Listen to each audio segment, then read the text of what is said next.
Thưa các bạn, Quỳnh Hương lại quay trở lại trong tập tiếp theo của series Yêu thương chữa lành, chuỗi các đoạn tư liệu ghi lại các ca bệnh nan y đã được chữa khỏi bằng một phương pháp mà y học thế giới chưa từng biết đến.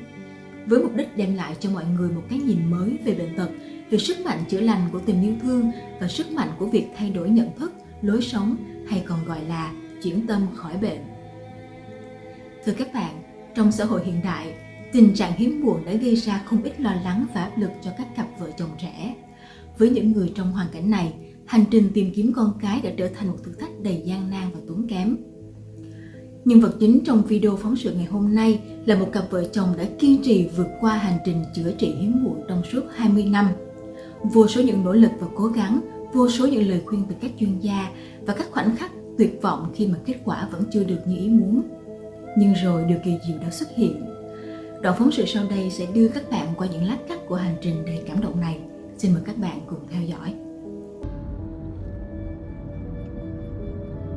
Theo quan niệm truyền thống của người Việt Nam, con cái là phúc phận của cha mẹ. Thế nên hiếm muộn khiến cho nhiều gia đình cảm thấy bất hạnh. Không hiếm những câu chuyện khi các cặp vợ chồng trẻ đi khắp nơi tìm đến danh y để chữa bệnh, hoặc cầu khiến khắp các đình chùa hầu mong ơn trên ban cho mụn con nối dõi. Hai vợ chồng thì cũng lấy nhau được gần 20 năm, từ năm 2006. Mong muốn có em bé thì rất là khó. Chúng tôi đi khám thì bản thân tôi thì là tinh trùng rất yếu, hay nói cách khác là không có tinh trùng, và cái đó thì không thể có em bé. Đi rất là nhiều, cứ ai có thông tin ở đâu là đi ở đấy, bất kể đó là y khoa hay là đông y hay là tây y hay là những biện pháp khác, miễn là liên quan đến câu chuyện có thể có em bé là vợ chồng có thông tin là đi.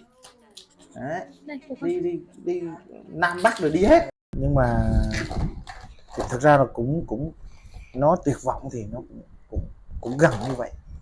Thì khi xác định hai vợ chồng sống với nhau, xác định là có thể không có em bé, nhưng đến một ngày thì gặp thầy. Khi đến với thầy là chúng tôi thấy rằng là thầy không giống tất cả những cái nơi mà chúng tôi đi. Đấy, không phải cúng bái, không phải mê tín dị đoan, mà chúng ta phải rèn luyện từ trong thân tâm, rèn luyện từ phần vật chất, để chúng ta có những cái suy nghĩ, có những cái hành động nó đúng với đạo lý, và nâng cao cái sức khỏe của bản thân lên, và sống một cuộc sống nó có ý nghĩa. Thời gian rất ngắn ở đó tôi được chứng nghiệm, được trải nghiệm, và cũng được chứng kiến thực tế quá nhiều, rất nhiều thứ ở đó mà từ trước giờ những cái điều đó chúng tôi chỉ có đọc ở đâu trong những câu chuyện cổ tích hay là ở trong một cái bộ phim khoa học viễn tưởng thôi. Thì tất cả mọi thứ nó diễn ra ở đấy. Đó, thì đó là cũng cơ may. Tự nhiên mình được mở ra một cái trang mới về nhận thức tất cả mọi thứ. Và khi hiểu ra vấn đề thì mình thấy rằng cuộc sống này thật là đẹp. Được làm người, được sống, được trải nghiệm những vui buồn cũng thật là, đó mới là điều có ý nghĩa. Đấy, thế thì chính cái thời gian đó thì vợ chồng bình tâm lại thì thấy cuộc sống này nó có ý nghĩa hơn, và nó có giá trị khi biết dành cho nhau tình yêu thương. Và càng ngày chúng tôi hiểu rằng là sức mạnh thực sự của cuộc sống này cũng chính là tình yêu thương, và đó là cái nền tảng xuyên suốt để cho đến một ngày chúng tôi có đủ cái căn duyên mà đón được hai em bé. Được sinh ra được 31 tuần, một em thì 1,6 cân, một em thì 1,8 cân, đã nằm đồng kính. Và có một cái hiện tượng rất lạ rằng là tất cả những đứa trẻ như thế này thì phải nằm mất một thời gian, nhưng hai em này thì nằm khoảng 3 ngày thì ra khỏi lồng kính, và sau một thời gian ngắn thì ra sau khi xuất viện về nhà thì một em đã ngừng thở và đưa đến bệnh viện điều trị khoảng nửa tháng, không tìm ra nguyên nhân, không tìm ra bất cứ một nguyên nhân gì cả. Và sau khi được thầy giúp thì các em trở lại bình thường,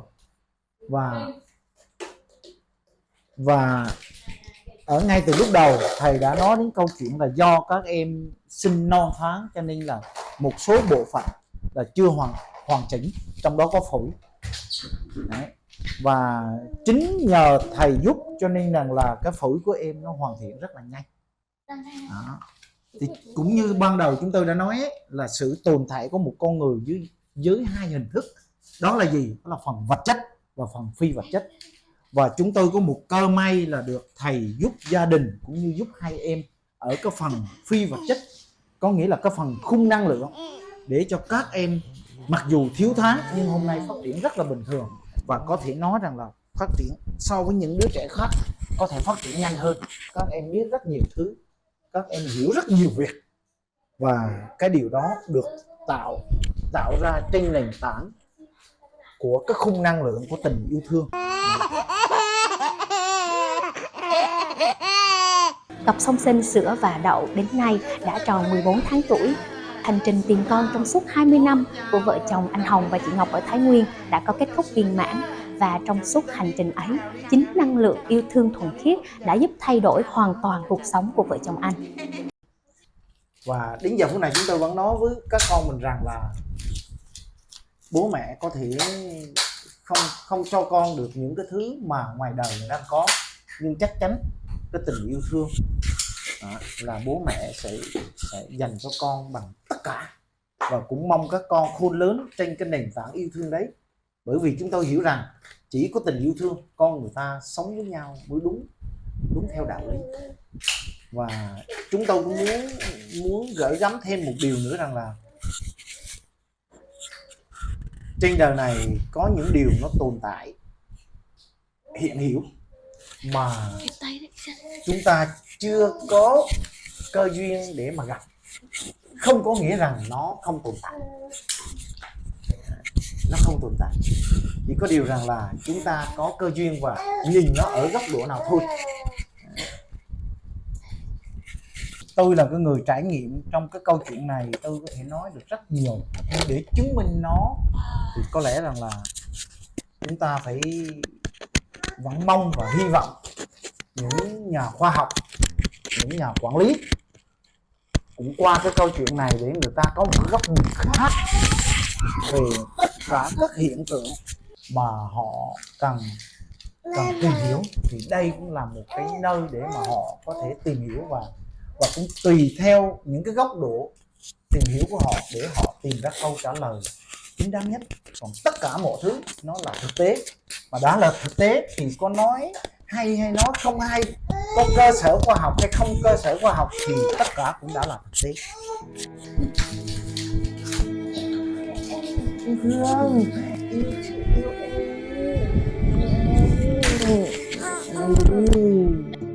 Thông qua câu chuyện lần này, chúng tôi mong muốn đem đến cho các bạn một góc nhìn mới về hiếm muộn, một góc nhìn nằm ngoài những gì khoa học và y học thế giới đang tìm kiếm.